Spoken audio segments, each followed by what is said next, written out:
नमस्कार दोस्तों एक और नई वीडियो में आपका बहुत बहुत स्वागत है। दोस्तों ईपीएफओ किसको किसको पेंशन देती है, कौन कौन पेंशन के हकदार हैं, आइए इस वीडियो में हम आपको बताते हैं। दोस्तों उससे पहले अगर चैनल पर नए हैं तो चैनल को सब्सक्राइब कर लेंगे और साथ में घंटी के निशान पर क्लिक कर देंगे। तो आइए दोस्तों आज जानते हैं ईपीएस 95 के अंतर्गत किसको किसको पेंशन दी जाती है कि ईपीएफ सदस्य के रूप में आप किन सेवाओं के हकदार हैं। अब हम आपको बताते हैं कि ईपीएस यानी एम्प्लॉयज पेंशन योजना 1995 के सदस्यों को क्या क्या लाभ उपलब्ध हैं। इस योजना के अंतर्गत दी जाने वाली पेंशन इस प्रकार है। 1. सुपर एनुएशन यानी वृद्धावस्था पेंशन। ये 10 वर्ष की सदस्यता और 58 वर्ष की आयु पूर्ण करने पर दी जाती है। सदस्य चाहे 58 वर्ष के बाद सेवारत भी हो तो भी उसे 58 वर्ष की आयु पूर्ण करने के अगले दिन से पेंशन मिलेगी। 2. पूर्व पेंशन। यदि सदस्य 10 वर्ष की सदस्यता के पश्चात नौकरी छोड़ देता है और किसी भी ऐसे प्रतिष्ठान में काम नहीं करता है जहां ईपीएफ अधिनियम लागू है तो वह 50 वर्ष की आयु पूर्ण करने के बाद पूर्व पेंशन यानी घटी दरों पर पेंशन ले सकता है अथवा 58 वर्ष की आयु तक प्रतीक्षा करके पूर्ण पेंशन ले सकता है। यदि सदस्य पूर्व पेंशन लेना चाहता है तो 58 वर्ष की आयु होने में जितने वर्ष कम होंगे प्रत्येक वर्ष के लिए 4% की दर से पेंशन घट जाएगी। आइए इसे एक उदाहरण से समझते हैं। जिस सदस्य को 58 वर्ष की आयु में 10,000 रुपए पेंशन मिलती है उसे पूर्व पेंशन के तहत 57 वर्ष की आयु में 4% की दर के अनुसार 9,600 रुपए, 56 की आयु में 9,216 रुपए पेंशन मिलेगी। 3. डिसेबलमेंट पेंशन यानी विकलांगता पेंशन। यदि सदस्य पूर्ण एवं स्थायी विकलांगता के कारण नौकरी छोड़ देता है तो उसे ये पेंशन मिल सकती है। इसलिए किसी भी न्यूनतम सदस्यता अवधि की शर्त नहीं है, मात्र 1 माह का अंशदान जमा होना ही पर्याप्त है। 4. विधवा एवं बाल पेंशन।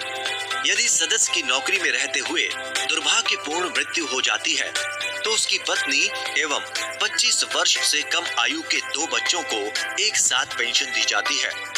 यदि सदस्य के 2 से अधिक बच्चे हैं तो पहले 2 जो 25 वर्ष से कम आयु के हैं उन्हें पेंशन दी जाएगी। बड़ा बच्चा जब 25 का हो जाएगा तो उसकी पेंशन बंद हो जाएगी और तीसरे की पेंशन शुरू हो जाएगी। इस प्रकार यही क्रम चलता रहेगा जब तक सभी बच्चे 25 वर्ष की आयु पूर्ण नहीं कर लेते हैं। इस पेंशन के लिए भी सदस्य का 1 माह का अंशदान जमा होना ही पर्याप्त है। और हाँ, यदि कोई बच्चा पूर्ण विकलांग है तो उसे जीवन पर्यंत पेंशन दी जाती है। 5. अनाथ पेंशन। यदि सदस्य की मृत्यु हो जाए और उसकी पत्नी भी जीवित ना हो, केवल बच्चे हों, तो 25 वर्ष से कम आयु के 2 बच्चों को एक साथ पेंशन दी जाएगी। बाल पेंशन की तरह इसमें भी जब पहला बच्चा 25 वर्ष का हो जाएगा तो उसकी पेंशन बंद हो जाएगी और तीसरे की शुरू हो जाएगी। इस प्रकार यही क्रम चलता रहेगा जब तक कि सभी बच्चे 25 वर्ष के नहीं हो जाते। 6. नामांकित पेंशन। ये पेंशन सदस्य द्वारा ई नामांकन में नामित किए गए व्यक्ति को सदस्य की मृत्यु के पश्चात मिलती है। पेंशन योजना में नामांकन केवल तभी संभव है जब सदस्य के परिवार में कोई जीवित ना हो। यहाँ परिवार से तात्पर्य पत्नी या पति और बच्चों से है। 7. आश्रित माता अथवा पिता को पेंशन।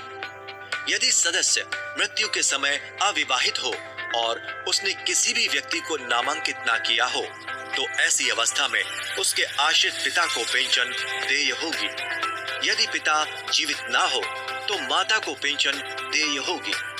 पिता को जीवन पर्यंत पेंशन मिलेगी एवं उनकी मृत्यु के पश्चात माता को पेंशन मिलेगी।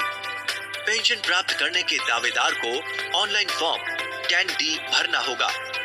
फॉर्म 10D कैसे भरा जाएगा ये हम आपको अगले वीडियो में बताएंगे।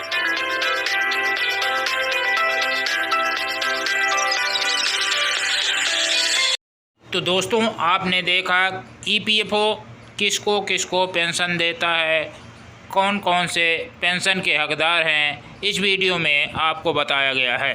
दोस्तों यदि ये जानकारी पसंद आए तो वीडियो को लाइक करेंगे, चैनल पर नए हैं तो चैनल को सब्सक्राइब कर लेंगे।